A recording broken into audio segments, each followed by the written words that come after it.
Assalamualaikum warahmatullahi wabarakatuh. Waalaikumsalam. Waalaikumsalam warahmatullahi wabarakatuh. Alhamdulillah Rabbil Alamin. Wassalatu wassalamu ala asrofil anbiya wal mursalin wa ala alihi washabihi ajmain. Yang terhormat Ibu Kepala SMP Negeri 1 Dumai, yang terhormat Bapak Ibu Majelis Guru SMP Negeri 1 yang telah hadir pada hari ini pada Zoom aksi nyata modul 14 CGP Angkatan 10. Ya, Bapak Ibu, mohon maaf saya mengganggu waktunya. Nah, jadi di sini nanti saya akan presentasi mengenai disiplin positif ya. Sebenarnya di sini bukan menggurui Bapak Ibu ya, tetapi kita saling diskusi dari apa yang nanti akan saya sampaikan. Nah, sebelum itu supaya kita ini relax dulu, kita ice breaking dulu yuk.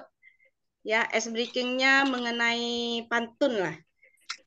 Siapa Bapak Ibu yang bisa pantun pendidikan?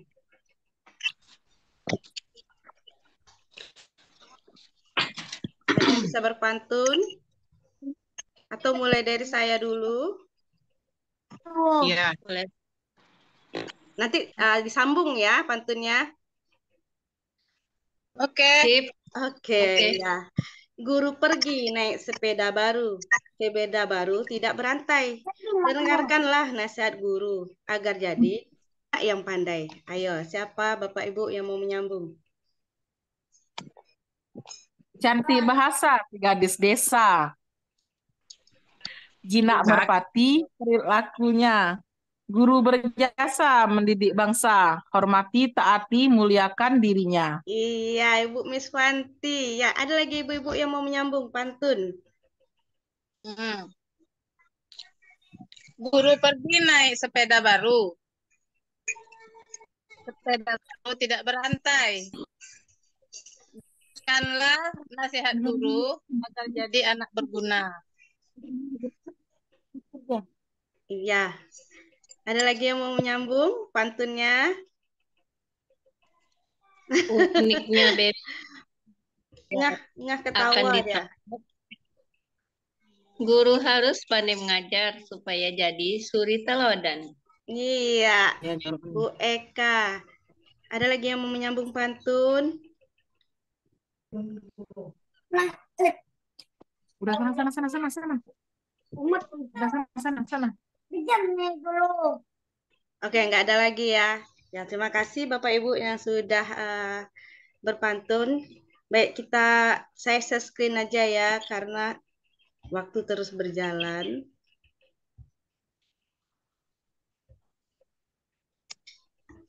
Baik, ini dia. Presentasi mengenai diseminasi budaya positif. Nah, tapi sebelum itu saya kasih pertanyaan pemantik terlebih dahulu. Bisa baca nggak? Bisa tampil di layar Bapak Ibu? Ada ya. Nah, ini pertanyaan pemantik kita. Apakah Bapak Ibu setuju bila pertanyaan yang pertama, pemberian hukuman dapat mendisiplinkan siswa? Tidak. Setuju, Bu Lili. Setuju? Bu Lucy setuju? Hukumannya itu seperti apa dulu nih, Bu? Apakah hukumannya itu berupa fisik atau denda atau bagaimana gitu? Untuk mendisiplinnya gitu. Ya, ini namanya hukuman ya seperti yang Ibu bilang. Yang seperti yang Ibu sampaikan tadi itu sepertinya hukuman. Nah, menurut Ibu pemberian hukuman tersebut dapat nggak mendisiplinkan siswa? Bisa. Bisa. Oke. Kita lanjut ke pertanyaan kedua. Pemberian hadiah bisa meningkatkan prestasi siswa. Setuju nggak? Setuju. Setuju. Betul. Ada yang bisa kasih Iya. contoh? Misalnya yang seperti biasa.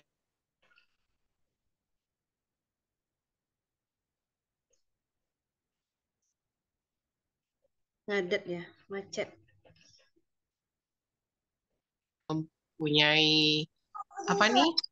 jawab pertanyaan guru, itu dia akan mempunyai motivasi belajar di dalam kelas itu lebih bagus gitu, lebih Iya, giat lagi. iya betul ya Bu Olpi. Pertanyaan ketiga, guru harus mampu memberikan solusi untuk setiap siswa yang bermasalah. Setuju nggak? Setuju.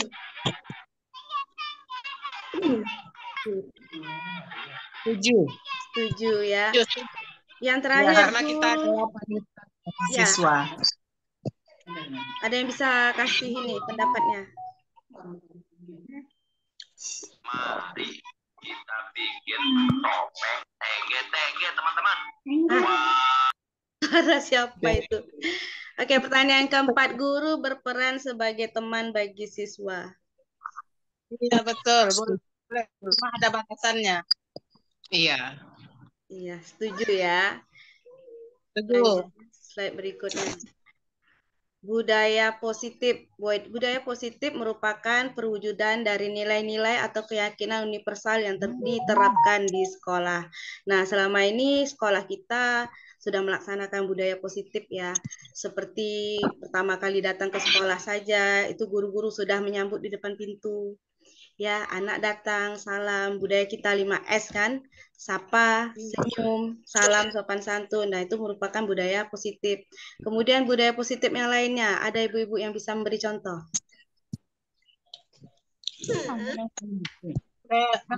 Disiplin kebersihan.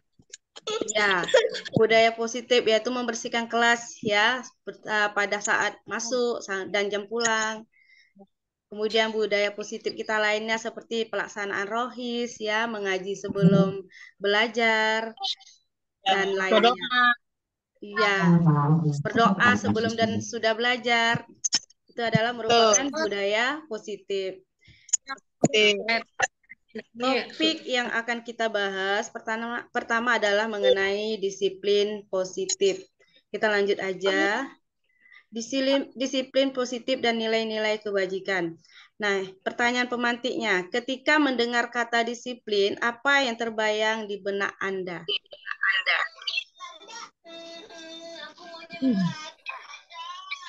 Ada yang bisa memberikan tanggapan, disiplin itu apa? Ketepatan waktu misalnya. Ya. Harus menaati peraturan. Iya, menaati peraturan, betul. Jangan melanggarnya. Iya, jangan melanggarnya ya, Bu. Fokus. Harus fokus. Harus fokus, betul. Ini ibu-ibu senior nih paham betul nih semuanya tentang disiplin nih. Pak Ijal, apa disiplin tuh Pak Ijal? Ini guru hebat salah satunya. Disiplin itu pembiasaan. Pembiasaan. Mengendalikan diri. Iya, nilai-nilai yang telah disepakati. Iya. Kemudian berikan contoh penerapan disiplin di lingkungan sekolah Anda. Seperti apa contoh-contoh penerapan waktu yang ditetapkan? Ya. Pertama harus jangan terlambat, datang tepat pada waktunya. Ya, datang tepat waktunya. Pulang tepat pada waktunya. Ya, kalau pulang harus tepat waktu ya, tak boleh kurang.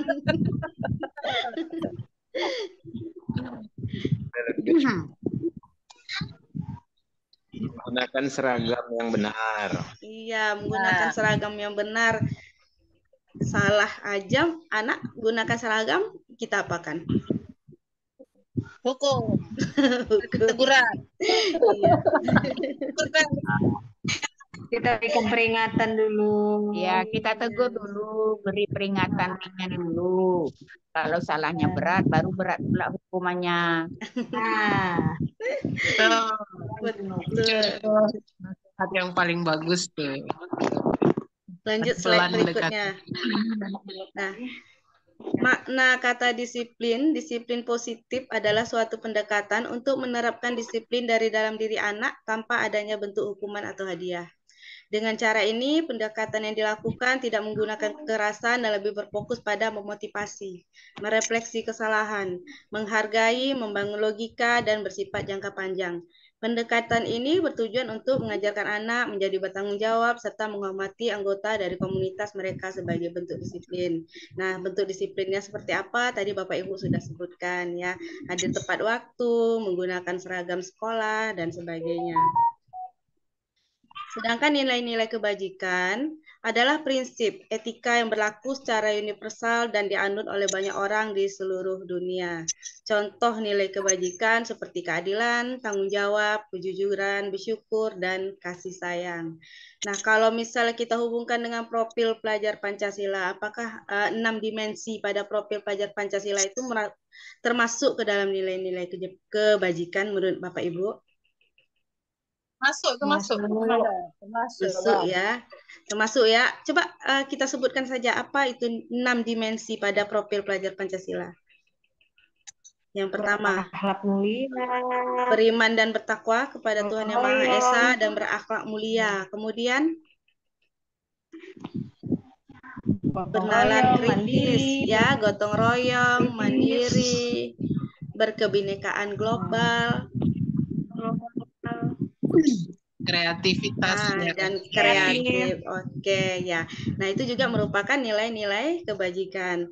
Jadi dengan menggabungkan disiplin positif dan nilai kebajikan, kita dapat membentuk individu yang mampu menguasai diri, bertanggung jawab, dan menghormati anggota komunitas mereka.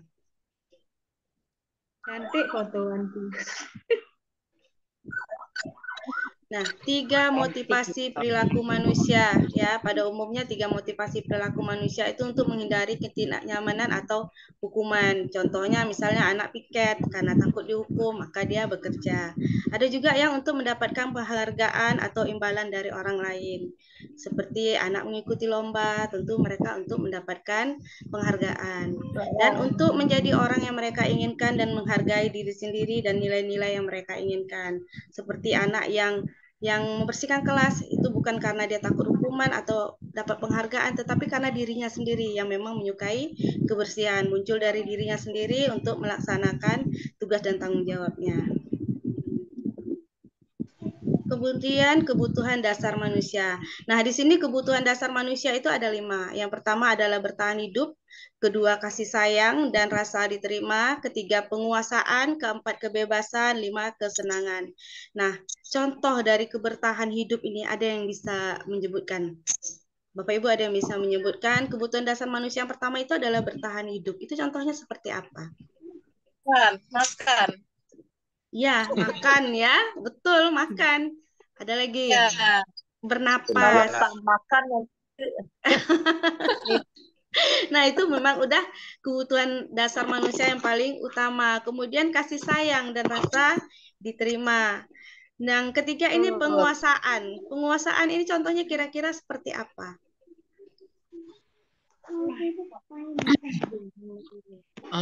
Menguasai diri sendiri ya, menguasai emosi. Ya, bisa. Penguasaan, misalnya mereka ingin dihargai, ingin diterima, seperti itu. Kalau kebebasan? Ya, kebebasan mengeluarkan pendapat. Iya. Kebebasan memilih, ya. Mereka pengen bebas memilih pendapatnya apa, pilihannya apa, gitu ya. Yang kesenangan? Ya, senang. Banyak itu kalau kesenangan. Senang dipuji, senang disanjung. Kan senang juga. Iya, betul ya, Bu, ya. Kalau kesenangan ini banyak, semuanya mau. Banyak senang tuh. Kalau dikasih uang jajan pun senang anak. Kan? Ya. Itulah kebutuhan dasar juga manusia. Senang, dikasih pujian juga senang. Senang kan bermacam-macam. Iya, itulah kebutuhan dasar manusia yang berupa kesenangan. Nah, kita lanjut kepada keyakinan kelas. Mengapa keyakinan kelas bukan peraturan kelas? Nah, di kelas Bapak Ibu pasti ada yang namanya keyakinan kelas. Ada nggak? Belum, masih peraturan kelas. Masih peraturan kelas. Baru kesepakatan, keyakinan belum. Kesepakatan, oke. Nah, Mengapa keyakinan kelas, mengapa tidak peraturan kelas saja? Ya, di sini menekankan pada keyakinan seseorang akan lebih memotivasi seseorang dari dalam. Seseorang akan lebih tergerak dan bersemangat untuk menjalankan keyakinannya daripada hanya sekedar mengikuti serangkaian peraturan tertulis tanpa makna. Murid-murid pun demikian, mereka perlu mendengarkan dan memahami arti sesungguhnya tentang peraturan-peraturan yang diberikan. Apa nilai-nilai kebajikan di balik peraturan tersebut? Apa tujuan utamanya, dan menjadi tidak tertarik atau takut sehingga hanya sekedar mengikuti serangkaian peraturan yang mengatur mereka tanpa memahami tujuan mulianya. Nah, seperti yang Ibu bilang tadi, kita masih peraturan kelas. Mungkin ke depannya kita bisa membuat keyakinan kelas dengan cara kita berdiskusi bersama-sama siswa. Nah, keyakinan kelas seperti apa yang kita inginkan? Jadi memang dari keinginan mereka. Nah, pertanyaan reflektif. Nah, ini ada pertanyaan. Saya baca ya. Irfan kurang menguasai pelajaran matematika, sehingga pada saat pelajaran tersebut berlangsung dia lebih banyak berdiam diri atau menggambar di buku pelajarannya.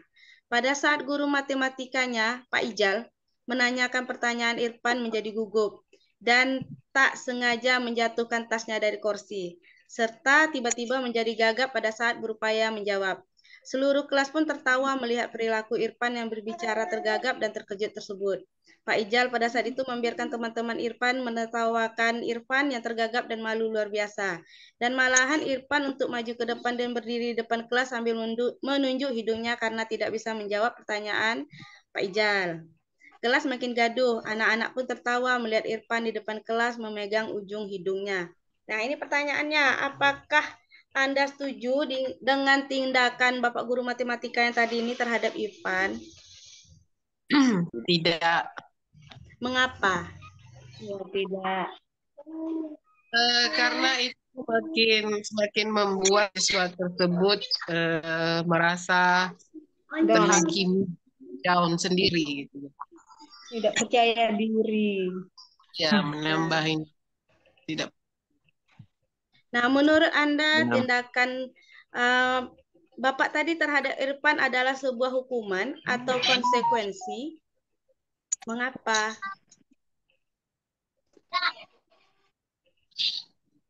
Tindakan Bapak tadi itu seperti sebuah hukuman atau konsekuensi? Konsekuensi. Konsekuensi atau hukuman? Hukuman lah jatuh. Bisa sebagai hukuman karena dengan kita membiarkan anak tersebut mengejek-ejek temannya, dia akan terpukul, merasa terpukul dan terhina. Jadi hukuman bagi dia. Hukuman bagi dia, ya Bu. Nah, apa itu hukuman? Ya, hukuman ini bersifat tidak terencana atau tiba-tiba.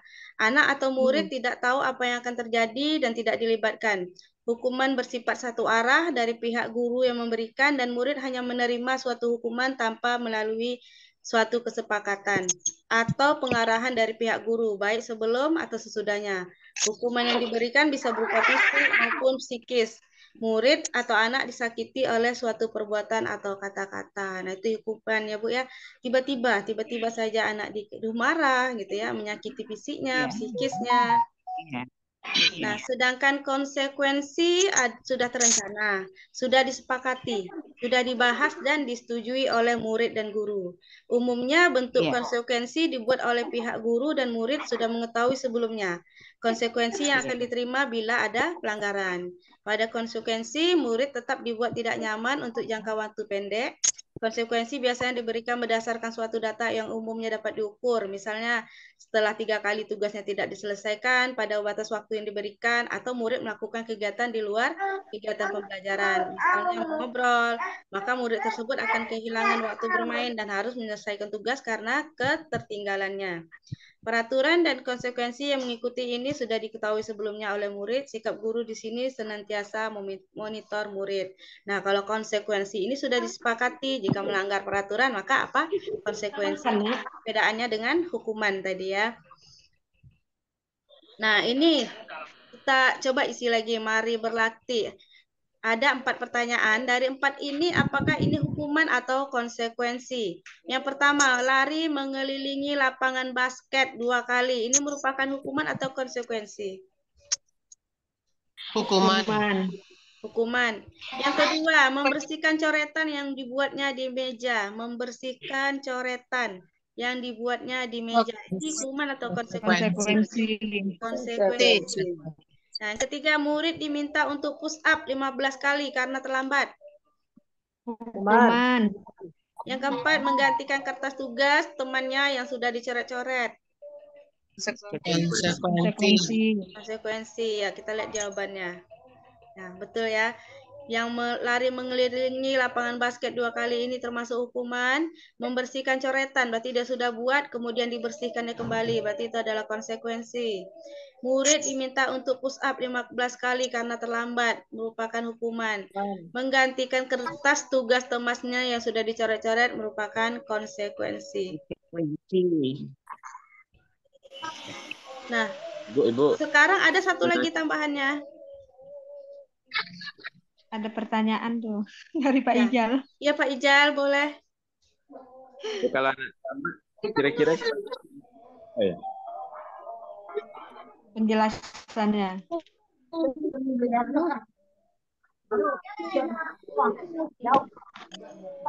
Ya, kita lanjut ya. Nah, ini ada satu lagi restitusi.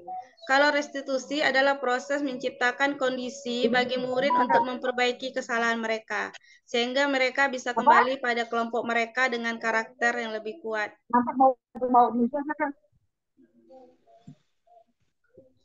Waktu Zoom-nya 10 menit lagi. Dengan karakter yang lebih kuat. Ini saya pakai Zoom, jadi tinggal 10 menit lagi waktunya. Restitusi juga merupakan proses kolaboratif yang mengajarkan murid untuk mencari solusi untuk masalah mereka dan membantu murid berpikir tentang orang seperti apa yang mereka inginkan dan bagaimana mereka harus memperlakukan orang. Jadi selain hukuman dan konsekuensi tadi, muncullah satu lagi yang namanya restitusi. Nah, kita lanjut ke 5 posisi kontrol guru. Ini ada 5 posisi kontrol guru: penghukum, pembuat merasa bersalah, teman, pemantau, manajer ya.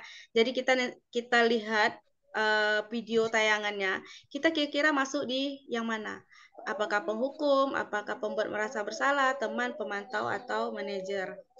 Nah, posisi penghukum.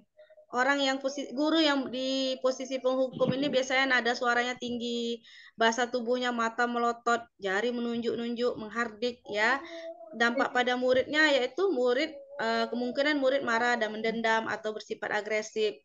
Bisa jadi sesudah itu kembali duduk tetapi dia akan mengulangi lagi kesalahannya. Nah, ini contoh video dari posisi penghukum. Mari kita lihat tayangannya ya, Bapak Ibu ya.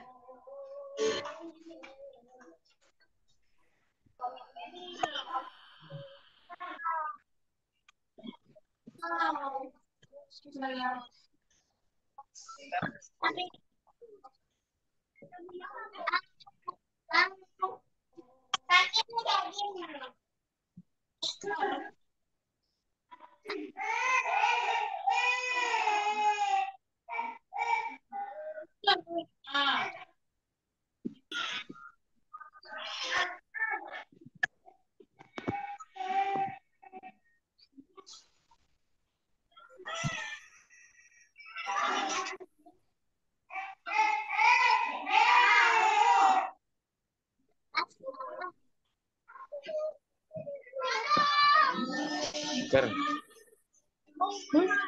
Sini tukar posisi. Apa?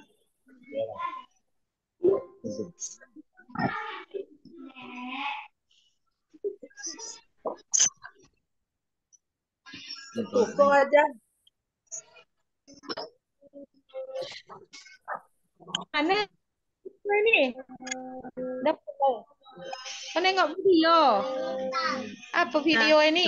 Itu tadi contoh video guru yang penghukum ya, tanpa tahu alasan anak tiba-tiba marah kemudian langsung memberikan hukuman. Ya. Nah, posisi kontrol guru yang kedua adalah posisi pembuat rasa bersalah. Pada posisi ini biasanya guru akan bersuara lebih lembut. Pembuat rasa bersalah akan menggunakan keheningan yang membuat orang lain merasa tidak nyaman, bersalah, atau rendah diri. Dampaknya murid akan merasa bersalah telah mengecewakan ibu atau bapak gurunya. Nah, coba kita lihat contoh video guru yang pembuat rasa bersalah.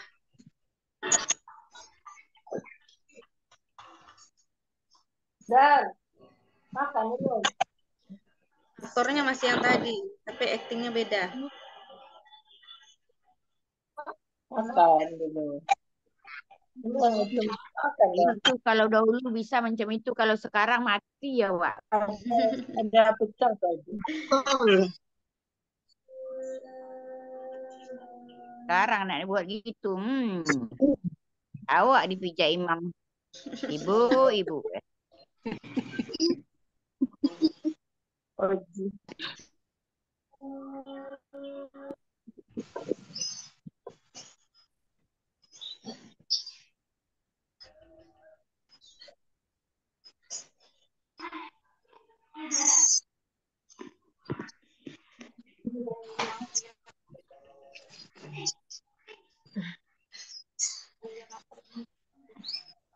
Potongan dulu.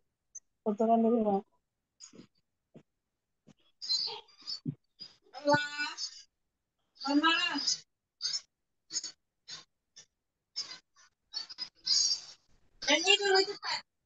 Tak dengar suara gurunya. Dengar. Dengar Li, suaranya Li. Jadi nampak banyak ekspresinya. Ya, nggak Baik, kedengaran ya. anaknya. Di sini sudah maksimal suaranya. Nah, itu tadi Ya. contoh guru yang pembuat rasa bersalah. Nah, kita lanjut ke Iya. guru yang menjadi teman. Nih, kalau guru yang menjadi Nah, ini contoh. Bukan aja biar dengar suaranya, Bu. Ya. Ditekan F5. Tekan Budi. Di full kan. Di play kannya itu di full. Teksnya pindahkan ke Zoom. Ya.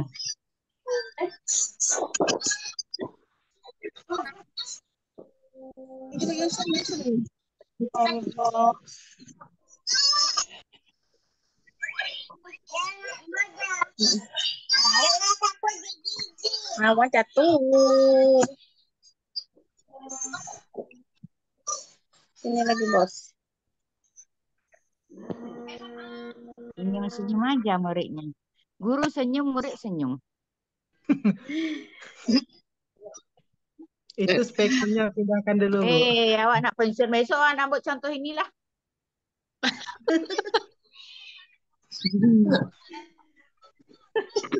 Tak dengar apa yang cakap guru.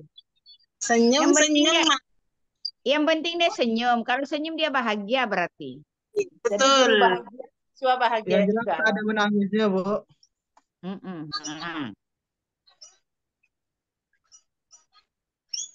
Itu Wanti besok Wanti. Nah. Siap.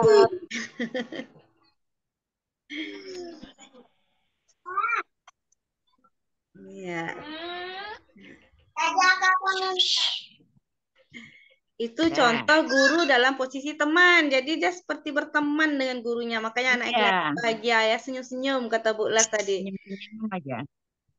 Nah, lanjut. Ini masih yang tadi ya.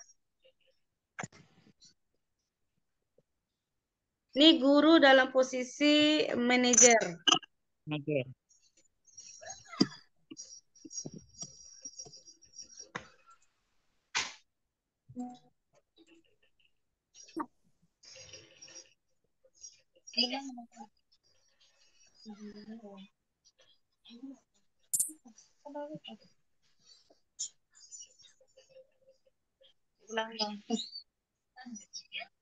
Salah di mana?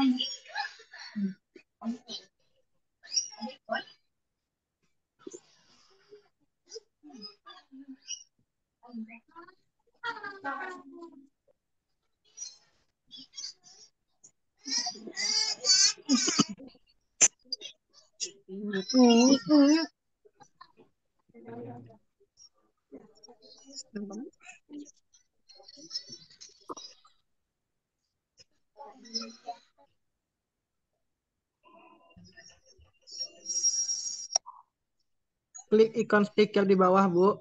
nanti ada pilih kanan, pilihannya tuh pindahkan ke Zoom. Muncul tuh suaranya, Bu.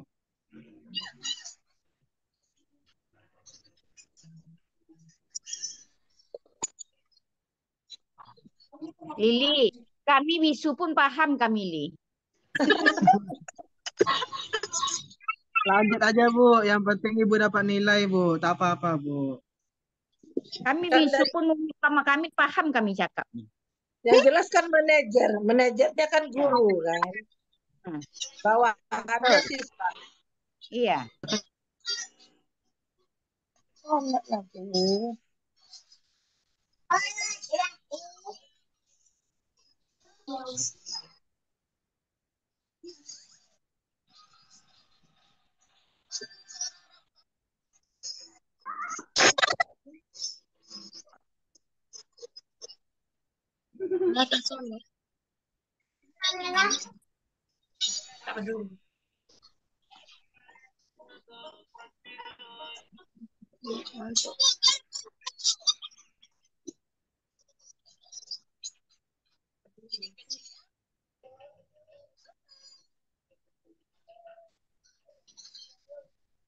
Nah, itu adalah Berhasil contoh manajer. guru dalam posisi manajer. Mohon maaf, ini dia akan putus tiba-tiba nih, 1 menit lagi katanya. Makasih Bapak Ibu yang udah masuk ke Zoom. Baik, kita lanjut pada posisi manajer. Tadi videonya yang terakhir ya Bapak Ibu ya. Nah, pada posisi manajer itu guru berbuat sesuatu bersama dengan murid. Ya, mempersilahkan murid mempertanggungjawabkan perilakunya, kemudian mendukung murid agar dapat menemukan solusi atas permasalahannya sendiri. Nah, di sini fokus ada pada murid, bukan untuk membahagiakan guru ataupun orang tua. Murid sudah mengetahui adanya suatu masalah dan sesuatu perlu terjadi. Guru akan mengembalikan tanggung jawab pada murid untuk mencari jalan keluar permasalahannya, tentu dengan bimbingan guru. Nah, itu tadi adalah 5 posisi kontrol guru. Bapak Ibu bisa membayangkan kita sekarang berada di posisi mana. Tapi saya yakin Bapak Ibu semuanya berada pada posisi manajer. Nah, kita lanjut pada segitiga restitusi. Tadi kita ada membahas hukuman, konsekuensi, dan sekarang adalah restitusi. Apa itu restitusi? Restitusi adalah proses menciptakan kondisi bagi murid untuk memperbaiki kesalahan mereka, sehingga mereka bisa kembali pada kelompok mereka dengan karakter yang lebih kuat. Nah, restitusi ini juga merupakan proses kolaboratif yang mengajarkan murid untuk mencari solusi untuk masalah mereka dan membantu murid berpikir tentang orang seperti apa yang mereka inginkan dan bagaimana mereka harus memperlakukan orang lain. Nah, ini restitusi ini salah satu metode untuk menyelesaikan masalah selain hukuman atau konsekuensi. Nah, proses restitusi itu seperti apa? Nah, kita ini adalah tahapan langkah-langkah segitiga restitusi. Ya, ada validasi tindakan yang salah. Ya, pertanyaannya seperti kamu tentu punya alasan mengapa melakukan itu, atau adakah cara yang lebih efektif untuk mendapatkan apa yang kamu butuhkan. Nah, itu adalah validasi tindakan yang salah. Kemudian menanyakan keyakinan yang telah dibuat di dalam kelas. Tadi kita ada membahas tentang keyakinan. Nah, keyakinan kelas apa yang telah kita sepakati? Nah, Bapak Ibu mengajak kembali anak-anak untuk mengingat keyakinan kelas seperti apa yang sudah mereka sepakati. Ya. Kemudian kamu ingin menjadi orang seperti apa? Nah, kemudian kita lanjutkan menstabilkan identitas. Ya, setiap orang pasti pernah melakukan kesalahan. Kamu bukan satu-satunya yang pernah melakukan ini. Nah, ini adalah bentuk dari segitiga restitusi. Nah, apa itu segitiga restitusi? Segitiga restitusi adalah suatu proses dialog yang dijalankan oleh guru atau orang tua agar dapat menghasilkan murid yang mandiri dan bertanggung jawab. Ya, bertanggung jawab dari apa yang sudah dia lakukan. Misalnya ketika dia melakukan kesalahan di dalam kelas, kita panggil, kita coba selesaikan dengan segitiga restitusi agar murid yang kita ajak menyelesaikan masalah ini, dapat bertanggung jawab atas apa yang dia lakukan dengan mengingat kembali keyakinan kelas yang telah ia buat. Nah, mari kita tonton video dari salah satu penyelesaian dengan menggunakan segitiga restitusi.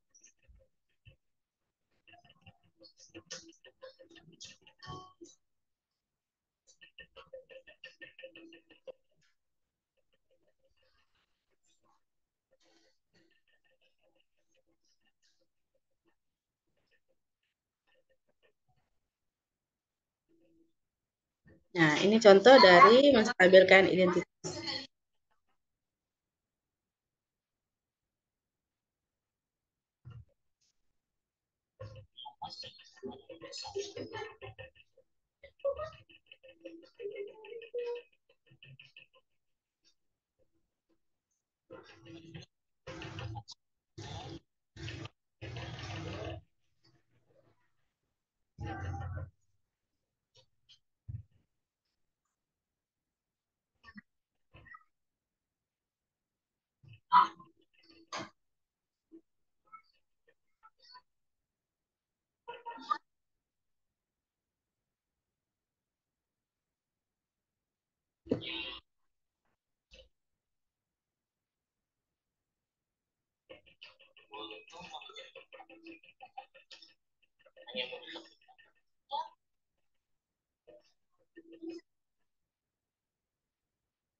Baik, nah ini tadi merupakan contoh penyelesaian masalah menggunakan segitiga restitusi. Jadi dimulai dari menstabilkan identitas, kemudian meminta anak kembali untuk mengingat keyakinan kelas, kemudian oh ya, kita mulai dari validasi tindakan yang salah, kemudian menanyakan keyakinan kelas, kemudian ditutupi dengan menstabilkan identitas. Nah, baik. Nah, apa kesimpulan yang kita bisa ambil pada hari ini, Bapak Ibu, dari penerapan disiplin ya?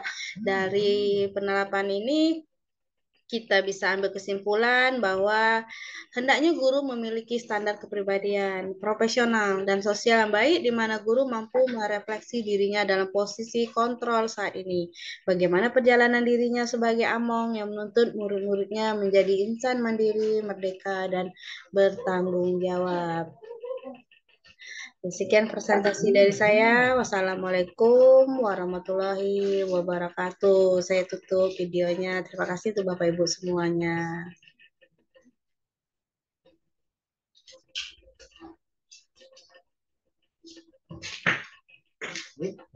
Ya ampun.